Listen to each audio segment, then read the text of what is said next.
Yo, what's up guys? Welcome to another video. This is LJ Betas, and for today's video guys, nag-prepare na pala tayo ng breeding tub natin para sa ating pair. And ito pala yung i-prepare natin. Ito yung blue rim natin, AOC blue rim, na i-prepare natin dito sa yung multicolor pala natin na female.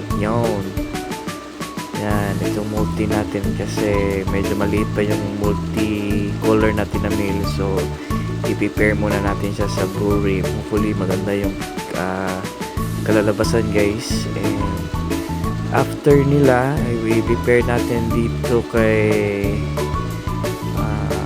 ito naman yung next breeding natin, hopefully next week.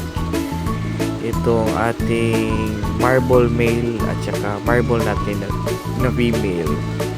And guys, hopefully na ma-breed natin sila.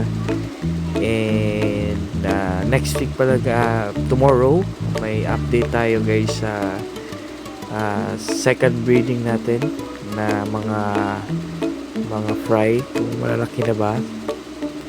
Yan guys, ito medyo kinokondisyon ko lang muna tong ating marble male natin.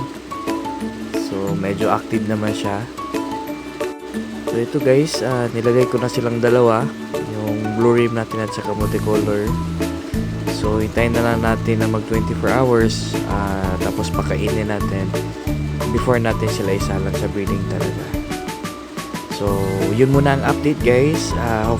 Hopefully you enjoy the video, and don't forget to like, subscribe, and sana mag-comment din kayo kung taga saan kayo para at least alam ko kung saan na umaabot yung video natin. Salamat guys, and God bless you always.